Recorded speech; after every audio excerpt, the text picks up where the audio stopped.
Hi guys, this is Sona coming to you from California in the midst of a pandemic.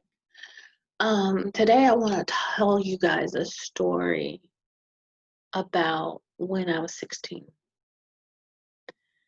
and what happened to me when I felt that I wasn't perfect enough to earn. Let me rephrase that. How I felt my worth was valued on what people put on it, not what the worth I put on myself. So I'm gonna read you something. And this is a story that I wrote down, and it's basically a story.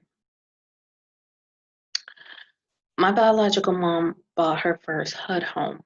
And if for those of you who don't know what a HUD home is, it's a government taking on home. It can be foreclosed.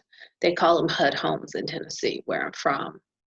And so you have to actually do some remodeling yourself, and they actually will give you funds to remodel, but sometimes the funds are not enough to remodel the home before you move in and before you close on your loan. Okay, so you have the explanation. So my biological mom bought her first HUD home when I was 16.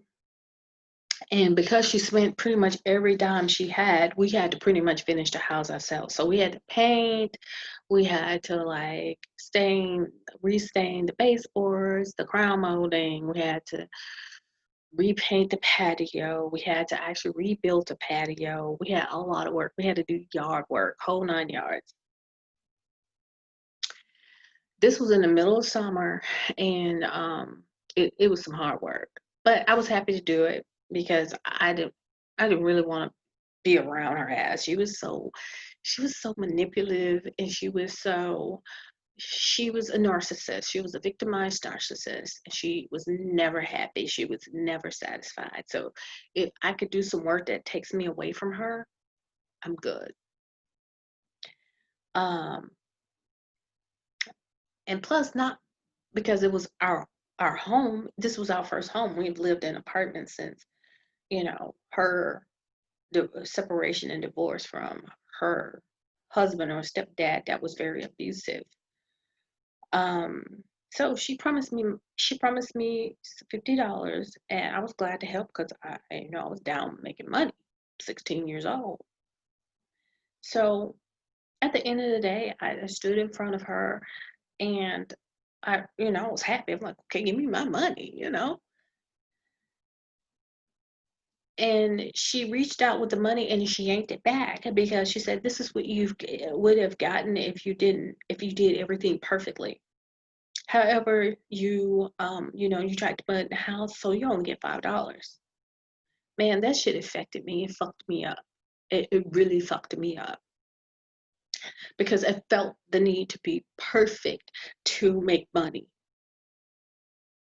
It's the crazy takeaways we take as a child, but this is serious because what I thought was, and I spent years was, am I really worth charging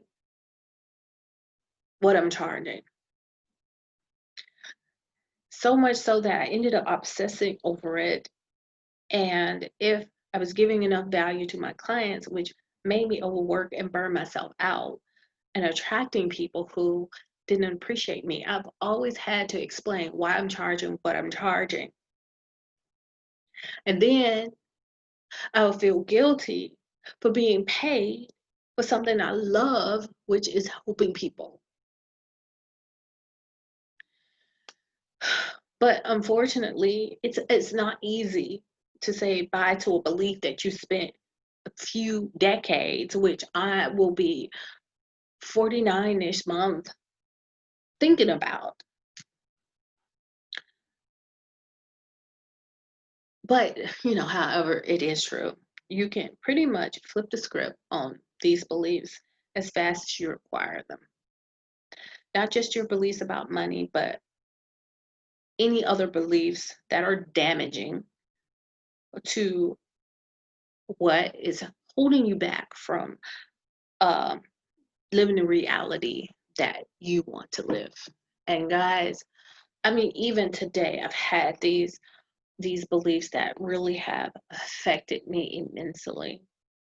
I mean, even from, you know, past employer just had me reliving these events that made me feel like I was less than and not worthy of because I let them treat me in such a way to make me feel like this.